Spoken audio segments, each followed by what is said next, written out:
Hello everyone, this is a tutorial about the Limbo Dimension. This video will show you how to get started with the Limbo Dimension, how to survive in it, and how to leave it. So first, if you want the Limbo Dimension in your world from the get-go, well, then you should go to world and turn bonus chests on, because bonus chests will have the essence of Limbo, which will teleport you to the Limbo Dimension. Alright, then just go to data packs, open pack folder. Alright, let's grab the data pack, paste it in here. Alright, it's in X and then enable it. Alright, now let's create a new world.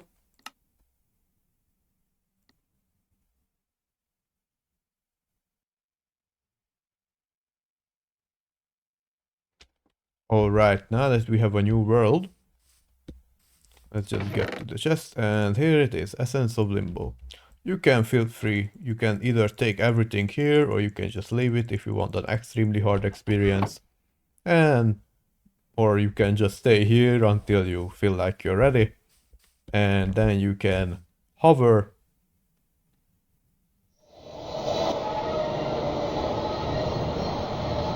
And now you're in the Limbo Dimension.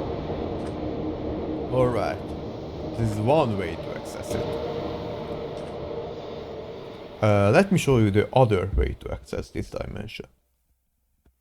Now we are here in an end city, and this is another place where you can find Limbo essences in these chests. It's important to note that you cannot teleport from the end to the Limbo, just so you can prepare properly and you don't accidentally just hover it and get teleported. You must bring it back to the overworld and hover it there. Now, this is so you can have access to the Limbo Dimension in your already existing save file if you want to. Keep in mind that you will need to find new end cities. It will only appear in newly generated chests. Alright, now let's get back to the Limbo Dimension. Now that we are in this dimension, what should we do? Well, first things first, you should probably install a mod that lets you have dynamic lights or Optifine, because it's quite dark. Secondly, you should collect every single Wither Rose, or like most Wither Roses you come across, because they are quite valuable to some traders. You should also be on the lookout for structures like these. These are ruined camps and can have some loot. Let's see what we got here.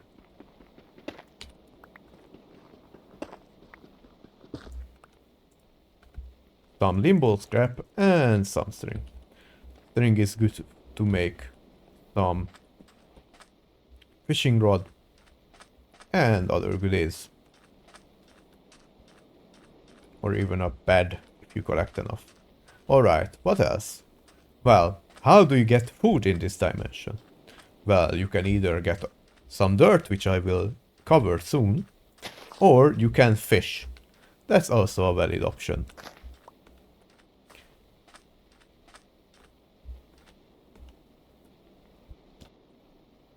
Speaking of fishing, this is an ocean.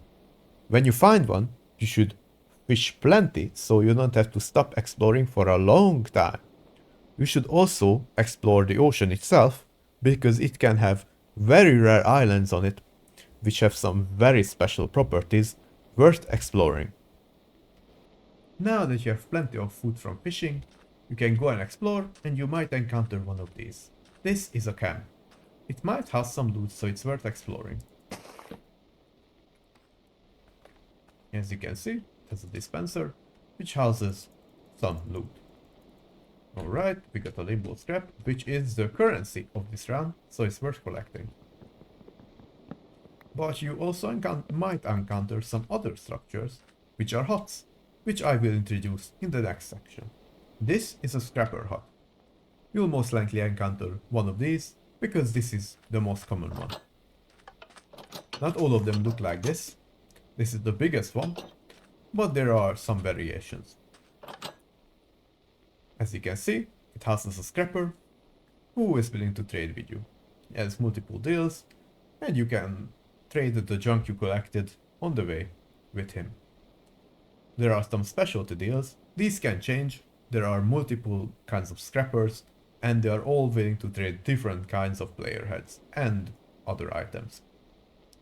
He also sells the brush, which is very important, because that way you can get ancient ember and recovered dirt from a different hut, which I will touch on later. It also has some loot, which is always different.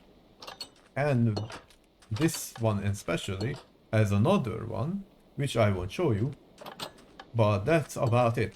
This is the scrapper hut. The next one is a sneaky one. It's underground and you have to look out for the smoke. It's a blacksmith hut. It has some loot. It has some heads you can collect. And also has a blacksmith somewhere who is willing to sell you Limbo ingot, which is an important resource which you can trade with another villager. You can also get some essentials from him. And you can also get some smithing templates from him. There are multiple different kinds of blacksmiths which sell different kinds of smithing templates and other resources. So you gotta look out for these.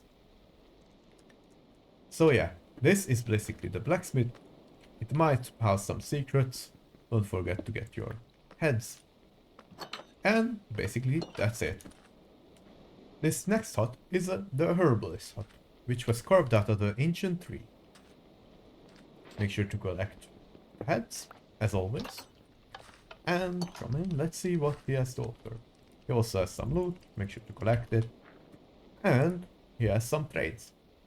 As you can see, you can use Limbo ingots here with wither roses to make blossoms of hope, which can be used to get potato.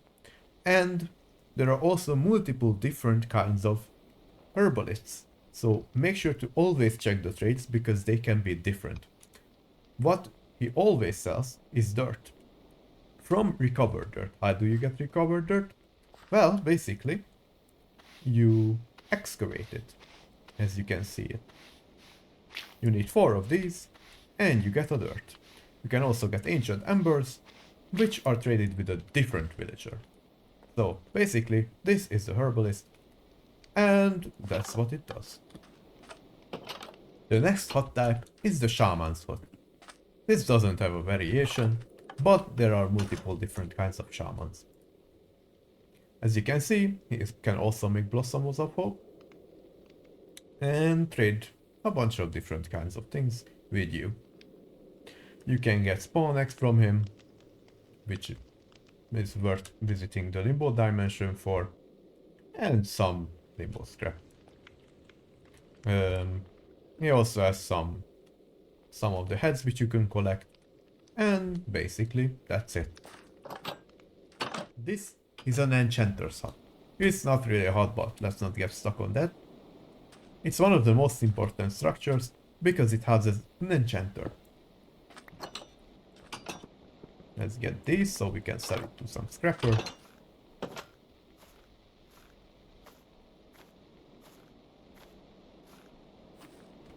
And here he is.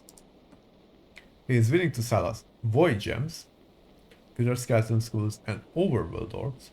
Overworld orbs are very important because you can travel back to the overworld with them if you find a portal.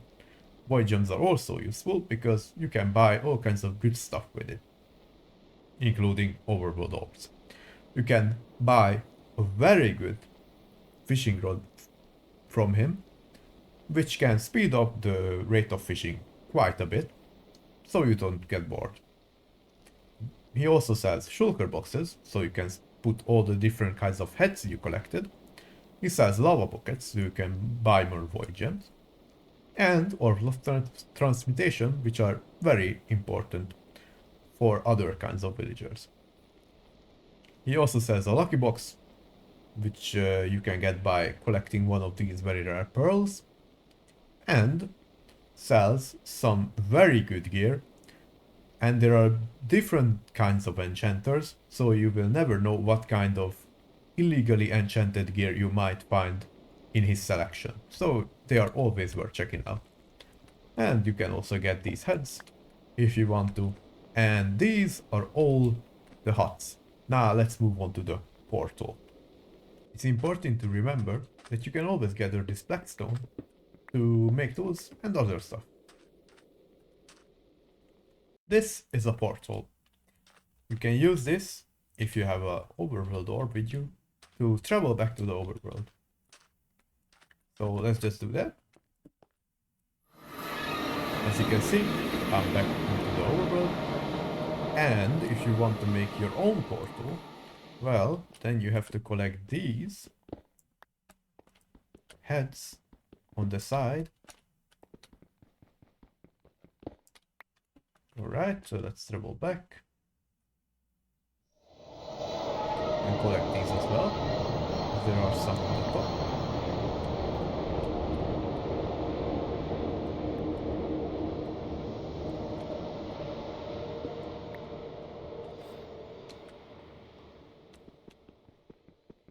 Alright, now that I collected these, I will show you how to make a portal for yourself. If you want to build your own portal, you will need purple pillars and the player heads you collected. First, you put down the purple pillar. This is just proof that you've been to the end first. Then, you build up the portal like so. And it's done. Now, if you hold the overworld orb, you get teleported. It doesn't generate a new portal because that could be exploited. Now, you can do the same here.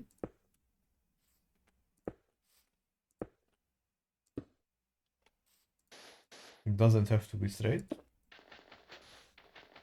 think it can be attached to a wall, but maybe not, we'll see. And if you step through it, you get teleported. And that's how you make a portal.